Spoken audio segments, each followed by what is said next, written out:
গণ অভ্যুত্থানোত্তর বাংলাদেশে প্রত্যাশা প্রাপ্তির মিল দেখছেন না জুলাই যোদ্ধারা। উদ্দেশ্য ব্যর্থ হলে ফের আন্দোলনের আশঙ্কা সমাজবিজ্ঞানীদের।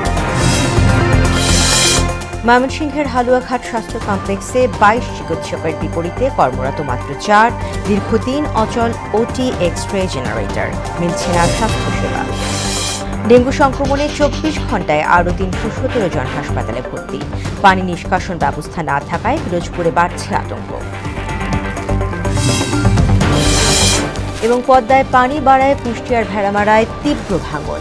নদী গর্ভে বিলীন হচ্ছে ফসলি জমি, বসতভিটা সহ বিভিন্ন স্থাপনা। আতঙ্কে নদী তীরের মানুষ।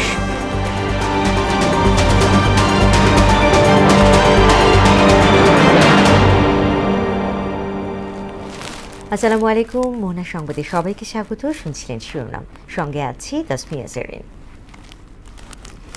এবার বিস্তারিত। শুরুতেই জুলাই গণ অভ্যুত্থান নিয়ে আমাদের বিশেষ আয়োজন।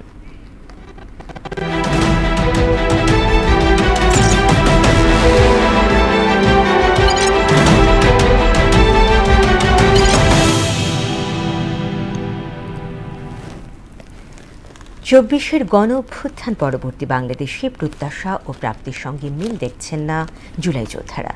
আর সমাজবিজ্ঞানীরা মনে করেন আন্দোলনের উদ্দেশ্য ব্যর্থ হলে আবারও যে আন্দোলন হবে না তারও নিশ্চয়তা নেই। অন্যদিকে দলীয় স্বার্থে জুলাই আন্দোলনের প্রত্যাশা পুরোপুরি বাস্তবায়ন না হলে শহীদের রক্ত বৃথা যাবে না বলে মনে করেন রাজনীতিকরা। জুলাই আন্দোলন নিয়ে উষা ফেরদৌসের ২ পর্বের ধারাবাহিক প্রতিবেদনের প্রথম কিস্তি আজ। 2014, 2018 ও 2024 সালে পরপর 3টি নিয়ন্ত্রিত ও একতরফা নির্বাচনের মধ্য দিয়ে রাষ্ট্র ক্ষমতা কুক্ষিগত করে রাখেন স্বৈরাচারী শেখ হাসিনা। রাষ্ট্রীয় প্রতিষ্ঠানে একচেটিয়া কর্তৃত্ব কায়েম করে রুদ্ধ করে দেন বিরোধী মত। আবার আমরা জনগণের সমর্থন নিয়ে সরকার গঠন করে বিচার বহির্ভূত হত্যা, গুম, গায়েবী মামলা সহ নানা রকম বেআইনি নিষ্পেষণে ত্রাসের রাজত্বে পরিণত হয় দেশ।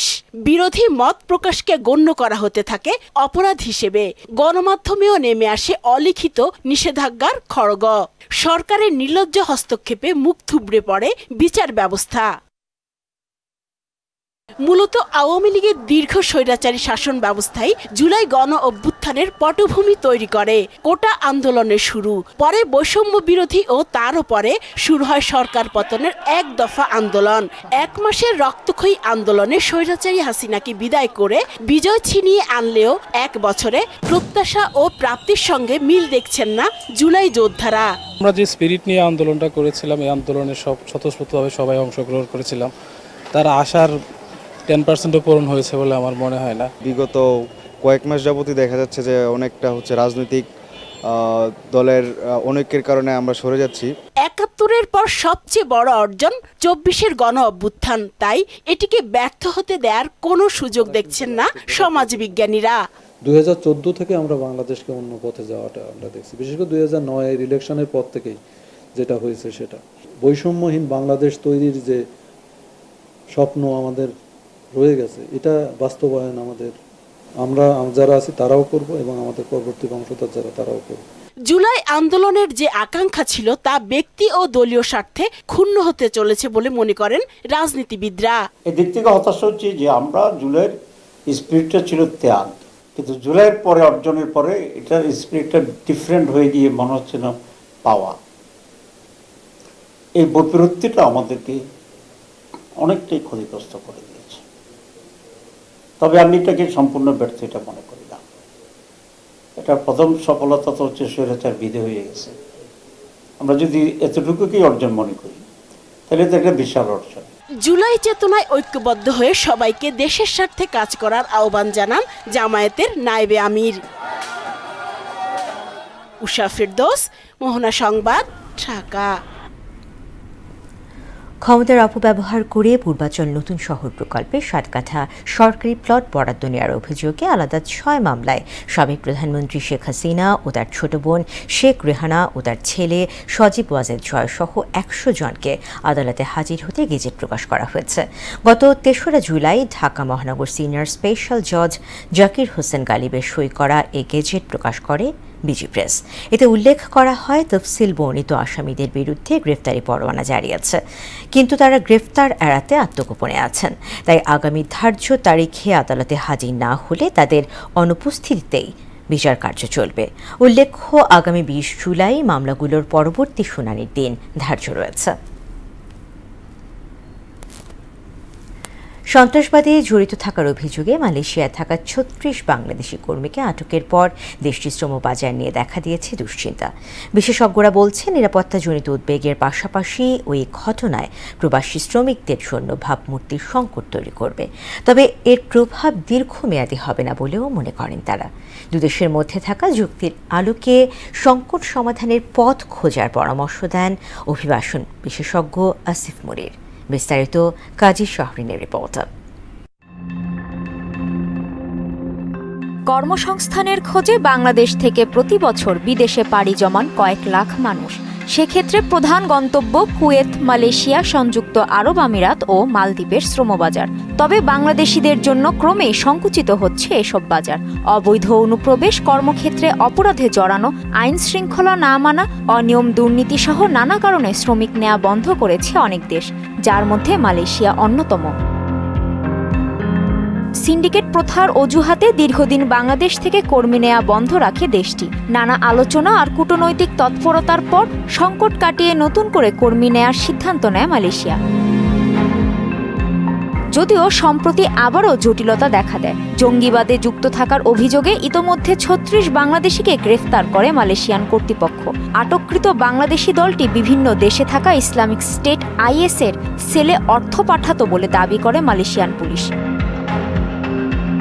গ্রেফতার বাংলাদেশি শ্রমিকদের মধ্যে 3 জনকে ফেরত পাঠানো হয়েছে। এছাড়া আটককৃতদের মধ্যে 5 জনের বিরুদ্ধে সন্ত্রাসবাদে জড়িত থাকার অভিযোগে মামলাও হয়েছে। এমন পরিস্থিতি নিরাপত্তাজনিত উদ্বেগের পাশাপাশি বাংলাদেশি শ্রমিকদের প্রতি সাময়িকভাবে আস্থার সংকট তৈরি করতে পারে। তবে মালয়েশিয়ার শ্রমশক্তির বাজারে এর দীর্ঘমেয়াদী কোনো প্রভাব পড়বে না বলে মনে করছেন বিশেষজ্ঞরা। একটা প্রভাব হতে পারে যে বাংলাদেশি যারা এর পরবর্তীতে যাবে মালয়েশিয়াতে, তাদের উপরে নজরদারিটা বাড়বে। তবে সুদূর প্রসারী প্রভাব হয়তো পড়বে না, কারণ বাংলাদেশিরা অনেকেই বহু বছর ধরে মালয়েশিয়াতে যাচ্ছেন, কাজ করছেন এবং তাদের একটা সুনাম আছে কর্মঠ হিসেবে। দুই দেশের মধ্যে থাকা দ্বিপক্ষীয় চুক্তির মাধ্যমে এই সমস্যার সমাধানের উদ্যোগ নেয়ার পরামর্শ দেন এই বিশেষজ্ঞ। উভয় দেশের একটা যৌথ উদ্যোগ থাকতে হবে এবং ভবিষ্যতে যদি আমাদের দ্বিপাক্ষিক চুক্তি হয়, সমঝোতা স্মারক নয়, চুক্তি যদি হয় মালয়েশিয়া এবং বাংলাদেশের মধ্যে, সেখানে হয়তো একটি ক্লজ এটা থাকতে পারে যে এই ব্যাপারে আমরা সতর্ক থাকবো উভয় পক্ষই এবং এক ধরনের একটা জিরো টলারেন্স থাকবে। ইতোমধ্যে জঙ্গিবাদ দমনে ও সন্ত্রাসবাদ তদন্তে মালয়েশিয়ান সরকারকে পূর্ণ সহযোগিতা করার ঘোষণা দিয়েছে বাংলাদেশ পররাষ্ট্র মন্ত্রণালয়। কাজী শাহরিন, মোহনা সংবাদ। দেশে জঙ্গিবাদের অস্তিত্ব নেই বলে জানিয়েছে স্বরাষ্ট্র উপদেষ্টা জাহাঙ্গীর আলম চৌধুরী। সম্প্রতি মালয়েশিয়া আটককৃতদের মধ্যে দেশে ফেরত 3 জনের জঙ্গি সংশ্লিষ্টতা পাওয়া যায়নি বলেও জানান তিনি। রোববার সকালে হযরত শাহজালাল আন্তর্জাতিক বিমানবন্দরে রপ্তানি কার্গো পরিদর্শন শেষে এসব কথা বলেন উপদেষ্টা। জানান, NBR কর্মকর্তাদের আন্দোলনে কৃষিজাত পণ্যের রপ্তানি ক্ষতির মুখে পড়েছে। ওখান থেকে 3 জন যারা আসছে তাদের মেইনলি ছিল যে তাদের যে কি বলে ওই ভিসার যে মেয়াদ উত্তীর্ণ হয়ে গিয়েছে। এখানে কোনো ধরনের জঙ্গিবাদ নাই। গত 10 মাসে কোনো একটা ইনফরমেশন দিতে পারছেন জঙ্গিবাদের? যেহেতু নাই, আগে ছিল আপনারা দিচ্ছেন, এখন নাই আপনারা দেন। ময়মনসিংহের সীমান্তবর্তী হালুয়াঘাট উপজেলার স্বাস্থ্য কমপ্লেক্সে 22 জন চিকিৎসকের বিপরীতে কর্মরত আছেন মাত্র 4 জন। দীর্ঘদিন ধরে অচল অপারেশন থিয়েটার, এক্সরে মেশিন ও জেনারেটর, তাতে মিলছে না প্রয়োজনীয় সেবা। ওমর ফারুক আকাশের প্রতিবেদন, জানাচ্ছেন সিফাত রহমান জেসে। ময়মনসিংহের সীমান্তবর্তী হালুয়াঘাটের 31 শয্যা বিশিষ্ট উপজেলা স্বাস্থ্য কমপ্লেক্সটি 2010 সালে 50 শয্যায় উন্নীত করা হয়। কিন্তু 22 জন চিকিৎসকের বিপরীতে হাসপাতালে কর্মরত আছেন মাত্র 4 জন, আর উপসহকারী কমিউনিটি মেডিকেল পদে 12টির বিপরীতে কর্মরত আছেন 5 জন। প্রতিদিন প্রায় 3 শতাধিক রোগী বহির্বিভাগে চিকিৎসা নিতে আসলেও তারা সেবা পাচ্ছেন না বলে অভিযোগ। আমরা ডাক্তার দেখা বানাইছি 10টার সময় 3 ঘন্টা দাঁড়ায় রয়েছি।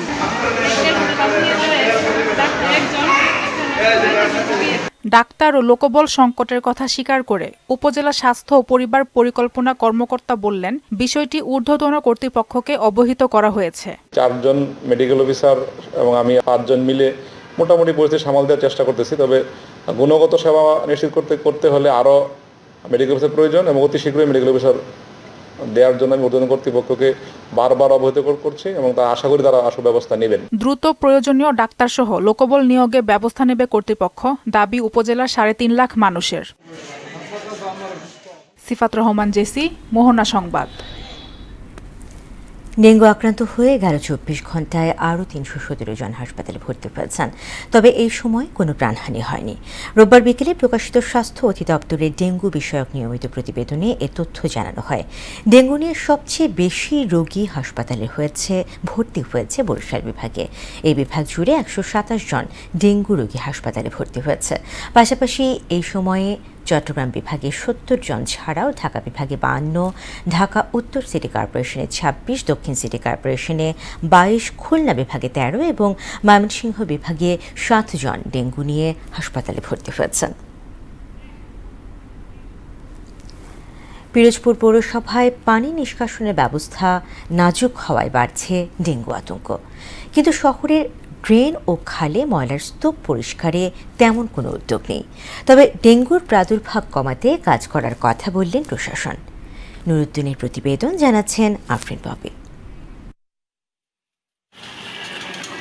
পিরোজপুর পৌরসভার মূল শহরের ভিতরের 42টি খালের অধিকাংশই দখলের ফলে বাধাগ্রস্ত হচ্ছে পানি চলাচলের স্বাভাবিক গতি। তাছাড়া ড্রেন ও খালগুলোকে ময়লার ডাস্টবিন হিসেবে ব্যবহার করায় শহরের অধিকাংশ ড্রেনেজ ব্যবস্থা ভেঙে পড়েছে। ফলে পৌরসভার খাল ও ড্রেনগুলো পরিণত হয়েছে মশা ও রোগ জীবাণুর সূতিকাগারে।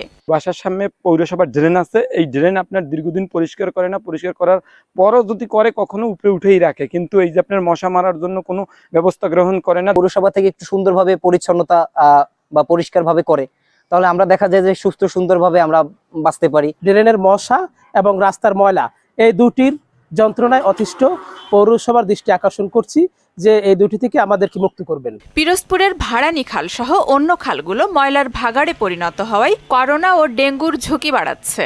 তা থেকে নাগরিকরা পরিত্রাণ চাই। এই অপরিচ্ছন্ন শহরকে অবিলম্বে পরিচ্ছন্ন শহরে রূপ দেওয়ার জন্য পৌর কর্তৃপক্ষ পাশাপাশি প্রশাসনের দৃঢ় পদক্ষেপের মাধ্যমে নাগরিকরা এর থেকে পরিত্রাণ চায়। ডেঙ্গু প্রাদুর্ভাব কমাতে বাসাবাড়ির আশপাশ পরিষ্কার রাখা সহ সবাইকে সচেতন হবার পরামর্শ চিকিৎসকদের। মশা যাতে না কামড়ায় সেই ব্যাপারে সবচেয়ে বেশি গুরুত্ব দিবেন। বাড়ির আশেপাশে ছাদের উপর অথবা কমোটের পানির মধ্যে যদি বদ্ধ পানি থাকে সেসবগুলোকে আমাদেরকে ধ্বংস করতে হবে। পৌরসভায় জনবল সংকট আছে জানিয়ে ডেঙ্গুর প্রাদুর্ভাব কমাতে মশা নিধনে কাজ করার কথা বলেন এ প্রকৌশলী। জনবল যা আছে তা দিয়ে আমরা প্রতি বছরই ড্রেনগুলো পরিষ্কার করাই।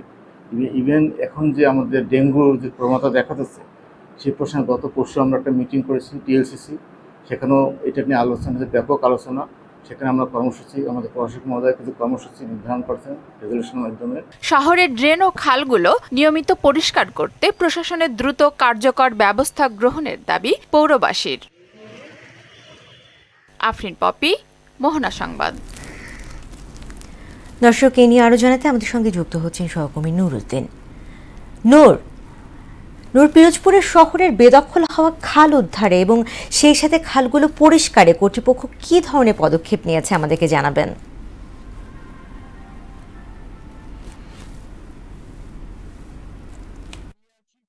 শহরের উৎপাদন কেন্দ্র পিরোজপুর পৌরসভার প্রাণকেন্দ্র বালক উচ্চ বিদ্যালয় এবং টাউন মাধ্যমিক বিদ্যালয়ের মাঝামাঝি এখানে পিরোজপুরের পানি নিষ্কাশন ব্যবস্থা বেহাল দশা ভয়াবহ রূপ নিয়েছে। পিরোজপুর শহরের 43টি খাল এবং 60 কিলোমিটার ড্রেনেজ ব্যবস্থা ময়লা আবর্জনা ফেলে মারাত্মক ভয়াবহ রূপ নিয়েছে। দেশন থেকে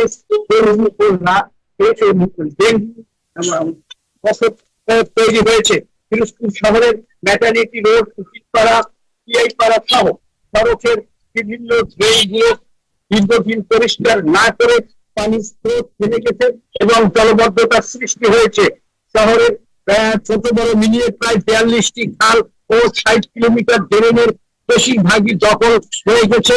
অনেক জায়গায় ময়লার ভাগাড়ে পরিণত হয়েছে। আমি স্থানীয়দের সাথে কথা বলে যেটা জেনেছি, মশা, গন্ধ ও জলবদ্ধতা মিলিয়ে এই শহর বাসযোগ্যতা হারাচ্ছে। এই শহর ধীরে ধীরে বাসযোগ্যতা হারাচ্ছে। এই শহর ধীরে ধীরে বাসযোগ্যতা হারাচ্ছে। এই শহর ধীরে ধীরে বাসযোগ্যতা হারাচ্ছে। আমি কথা বলেছি সিভিল সার্জনের সাথে, তিনি আমাদেরকে যেটা জানিয়েছেন, যদি এগুলো পরিষ্কার না করা হয় তাহলে আমরা কিন্তু মারাত্মক ডেঙ্গু ঝুঁকিতে আছি। এবং আমি কথা বলেছি পিরোজপুর পৌরসভার নির্বাহীর সাথে, তিনি আমাদেরকে যেটা জানিয়েছেন যে লোকবল সংকটের কারণে তারা নিয়মিত এগুলো পরিষ্কার করতে পারে না এবং তারা অচিরে ব্লিচিং পাউডার সহ যাবতীয় ইনস্ট্রুমেন্ট দিয়ে শহরের ড্রেনগুলো এবং খালগুলো পরিষ্কার করার চেষ্টা করবে। এবং ইতিমধ্যে আমরা দেখেছি শহরের ভারানি খাল নামক একটি খাল একটা স্বেচ্ছাসেবী সংগঠন পরিষ্কার করেছে এবং দামোদর খালটা একটু পরিষ্কার আছে। এছাড়া 42টি খালের অধিকাংশ খালি দখল হয়েছে। এই ছিল পিরোজপুর থেকে আমার কাছে সর্বশেষ বুঝিলাম। নূর, আপনাকে ধন্যবাদ। কুষ্টিয়ার ভেড়ামারায় পদ্মা নদীতে পানি বাড়ার সাথে সাথে দেখা দিয়েছে তীব্র ভাঙন। উপজেলার বাহিরচর ইউনিয়নের মুন্সিপাড়া, 12 মাইল টিকটিকিপাড়া ও মুসলিমপুর ও আশপাশের প্রায় 6 কিলোমিটার এলাকা জুড়ে ভাঙন শুরু হয়েছে। নদীগর্ভে বিলীন হয়েছে ফসলি জমি, হুমকির মুখে রয়েছে বিভিন্ন শিক্ষা প্রতিষ্ঠান, বসতভিটা, বাণিজ্যিক প্রতিষ্ঠান সহ পাউবোর বেড়িবাঁধ। তবে চরম আতঙ্কে রয়েছেন নদী তীরবর্তী অন্তত 10,000 মানুষ। আর পানি উন্নয়ন বোর্ডের কর্মকর্তা বলছেন ভাঙন রোধে দ্রুতই ব্যবস্থা নেওয়া হবে। দর্শক, এ নিয়ে আরও জানাতে কুষ্টিয়ার ভেড়ামারা থেকে আমাদের সঙ্গে যুক্ত হচ্ছেন সহকর্মী মনজারুল ইসলাম। মনজার, নদী ভাঙনের সবশেষ কি চিত্র আছে আমাদেরকে জানাবেন, সবশেষ তথ্য আমাদেরকে জানাবেন।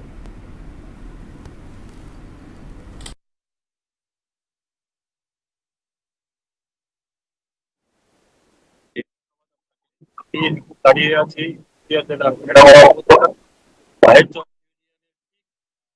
পদ্মা নদীর পাশেই আমি এখন দাঁড়িয়ে আছি। যেই পদ্মা নদী কিছুদিন আগের থেকে কিন্তু পানি বৃদ্ধির সাথে সাথে আগ্রাসী রূপ ধারণ করেছে। বর্তমানে এখন এখানে প্রায় 6 কিলোমিটার এলাকা জুড়ে কিন্তু ভাঙ্গনের তীব্র আকার ধারণ করেছে। আমি যদি আরেকটু বিষয় আপনাদের জানিয়ে রাখি যে এখানে বিভিন্ন শিক্ষা প্রতিষ্ঠান এবং যে বেড়িবাঁধ আছে এই পাশে, বেড়িবাঁধ কিন্তু আপনার হুমকির মুখে রয়েছে। তাছাড়াও শিক্ষা প্রতিষ্ঠান, বসত বাড়িঘর, এই নিয়ে কিন্তু 10,000 লোক, এই এলাকার মানুষ কিন্তু অনেক হুমকির মুখে রয়েছে। তো আমি এখন স্থানীয় একজনের সাথে একটু কথা বলতে চাই যে আসলে ভাঙ্গনের কবলে তারা কিভাবে দিন আতিপাত করছেন। আমি তার সাথে জাস্ট একটু কথা বলবো। জি, আসসালাম। ভাঙ্গন কবে থেকে শুরু হয়েছে আর আপনারা সরকারের কাছে কি দাবি জানাচ্ছেন? আপনারা সরকারের কাছে এইটুকু দাবি যে এক সপ্তাহ আগে থেকে ভাঙন শুরু হয়েছে। আমরা সরকারের কাছে এইটুকু ভাবে যে ভাঙনটা যাতে বাদ হয়ে যায়, আমাদের জেলাতে হাজার হাজার মানুষ কারো আসে না। ভাঙন হয়েছে সব রকম বলেন অবস্থা। ধন্যবাদ আপনাকে।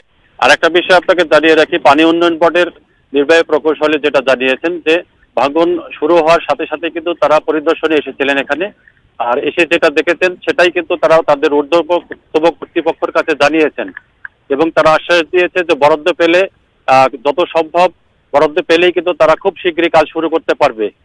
তো এই ছিল আমার কাছে ভেড়ামারা থেকে পদ্মা নদীর পাড় থেকে সর্বশেষ পরিস্থিতি। মনজার, আপনাকে ধন্যবাদ। শুরুতেই সারা দেশে অনুষ্ঠিত সভা সমাবেশ নিয়ে প্রতিনিধিদের তথ্যচিত্রে ডেস্ক রিপোর্ট। নানা আয়োজনে উদযাপিত হয়েছে রাজশাহী বিশ্ববিদ্যালয়ের ৭২তম প্রতিষ্ঠাবার্ষিকী। এ উপলক্ষে ক্যাম্পাসে শোভাযাত্রা শেষে আলোচনা সভায় উপস্থিত ছিলেন শিক্ষা উপদেষ্টা অধ্যাপক চৌধুরী রফিকুল আবরার, উপাচার্য প্রফেসর সালেহ হাসান নকিব, প্রশাসনের ঊর্ধ্বতনরা সহ শিক্ষার্থীরা। জাতীয় সাংবাদিক সংস্থা চট্টগ্রাম মহানগর ও বিভাগীয় কমিটির উদ্যোগে বর্ধিত সভা চট্টগ্রাম প্রেস ক্লাবের এস রহমান হলে অনুষ্ঠিত হয়েছে। এতে প্রধান অতিথি হিসেবে উপস্থিত ছিলেন চট্টগ্রাম প্রেস ক্লাবের সদস্য সচিব জাহিদুল করিম কোচি। হিলফুল ফুজুল যুব কাফেলা ফাউন্ডেশনের উদ্যোগে জামালপুরের ইসলামপুরে কাছিমা গ্রামে বৃক্ষরোপণ কর্মসূচি উদ্বোধন করেন বিএনপি চেয়ারপারসনের উপদেষ্টা ASM আব্দুল হালিম। ভোলা দক্ষিণগঞ্জ পলিটেকনিক্যাল ইনস্টিটিউটের 10ম ব্যাচের ডিপ্লোমা ইন ইঞ্জিনিয়ারিং শিক্ষার্থীদের বিদায়ী সংবর্ধনা অনুষ্ঠিত হয়েছে। জুলাই আন্দোলনে নিহত মাদারীপুরের শহীদ হাসিবের পরিবার সরকারি ও বেসরকারি সহায়তা না পাওয়ায় সংবাদ সম্মেলন করেছেন। ফাউন্ডেশনের 5 লক্ষ টাকার ময়মনসিংহে কোটা সংস্কার আন্দোলনের বর্ষপূর্তিতে সমাবেশ করেছে বৈষম্য বিরোধী ছাত্র আন্দোলন। এ সময় বক্তব্য রাখেন বৈষম্য বিরোধী ছাত্র আন্দোলনের নেতা আরিফুল হাসান, ফুয়াদ খান সহ অন্যরা। 31 দফা কর্মসূচি বাস্তবায়নে নাটোরের গুরুদাসপুরে জনসভা অনুষ্ঠিত হয়েছে। সভায় বক্তব্য রাখেন নাটোর জেলা বিএনপির আহ্বায়ক কমিটির সদস্য আবু হেনা মোস্তফা কামাল রঞ্জু। দিনাজপুরের ঘোড়াঘাট উপজেলা ও পৌর বিএনপির 45টি ওয়ার্ডের নেতাকর্মীদের মাঝে গাছের চারা বিতরণ ও রোপণ কর্মসূচির উদ্বোধন করেন বিএনপির স্থায়ী কমিটির সদস্য AZM জাহিদ হোসেন। আফরিন পপি, মোহনা সংবাদ। এবার আন্তর্জাতিক প্রসঙ্গ। ভারী বর্ষণের কারণে যুক্তরাষ্ট্রের দক্ষিণাঞ্চলীয় অঙ্গরাজ্য টেক্সাসে আকস্মিক বন্যায় প্রাণহানি বেড়ে দাঁড়িয়েছে 78 জনে। সবশেষ ট্র্যাভিস কাউন্টিতে 4 জন, কেয়ার কাউন্টিতে 43 জন এবং বার্নেট কাউন্টিতে 3 জনের মরদেহ উদ্ধার করা হয়েছে। নিহতদের মধ্যে অন্তত 15 জন শিশু রয়েছে বলে জানিয়েছে কর্তৃপক্ষ। জীবিতদের সন্ধানে কয়েকশো উদ্ধারকারী মোতায়েন করা হয়েছে। নিখোঁজ 41 জনকে খুঁজে না পাওয়া পর্যন্ত কাজ অব্যাহত থাকবে বলে প্রতিশ্রুতি দিয়েছেন কেয়ার কাউন্টি শরিফ ল্যারি লেথা। এছাড়া এখন পর্যন্ত প্রায় 850 জনকে উদ্ধার করা হয়েছে বলেও জানান তিনি। ফুটবল। দেশের ফিরল প্রথমবারের মতো এশিয়ান কাপের মূল পর্বে জায়গা করে নেওয়া বাংলাদেশ নারী ফুটবল দল সোমবার রাত 1:30টায় ঢাকা হযরত শাহজালাল আন্তর্জাতিক বিমানবন্দরে পা রাখে আফিদা খন্দকাররা। এ সময় তাদের স্বাগত জানায় বাফুফে কর্তৃপক্ষ। এরপর তাদের নিয়ে যাওয়া হয় রাজধানীর হাতিরঝিলের অ্যাম্ফি থিয়েটারে, যেখানে এক অনুষ্ঠানের আয়োজনের মধ্য দিয়ে তাদের দেয়া হয় বিশেষ সংবর্ধনা। সেখানে উপস্থিত ছিলেন বাফুফের সভাপতি, কর্মকর্তা সহ ক্রীড়া সংশ্লিষ্টরা। এছাড়াও সাধারণ ভক্তরাও তাদের স্বাগত জানায়। দর্শক, শেষ করব মোহনা সংবাদ, যাবার আগে শিরোনামগুলো আরও একবার।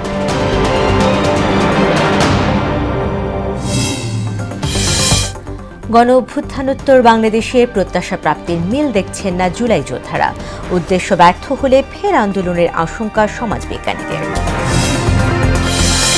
ময়মনসিংহের হালুয়াঘাট স্বাস্থ্য কমপ্লেক্সে 22 চিকিৎসকের বিপরীতে কর্মরত মাত্র 4। দীর্ঘদিন অচল ওটি এক্সপ্রেস জেনারেটর, মিলছে না স্বাস্থ্যসেবা। ডেঙ্গু সংক্রমণে 24 ঘণ্টায় আরও 317 জন হাসপাতালে ভর্তি। পানি নিষ্কাশন ব্যবস্থা না থাকায় পিরোজপুরে বাড়ছে আতঙ্ক। এবং পদ্মায় পানি বাড়ায় কুষ্টিয়ায় ভেড়ামারায় তীব্র ভাঙন। নদীগর্ভে বিলীন হচ্ছে ফসলি জমি, বসতভিটা সহ বিভিন্ন স্থাপনা। আতঙ্কে নদী তীরের মানুষ।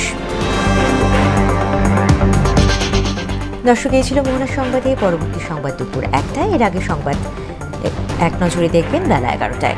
এছাড়া মোহনার সবশেষ খবর জানতে ভিজিট করুন www.mohana.tv। সংবাদ দেখতে পারেন আমাদের ফেসবুক পেজ ও ইউটিউবেও। এতক্ষণ সঙ্গে থাকার জন্য ধন্যবাদ।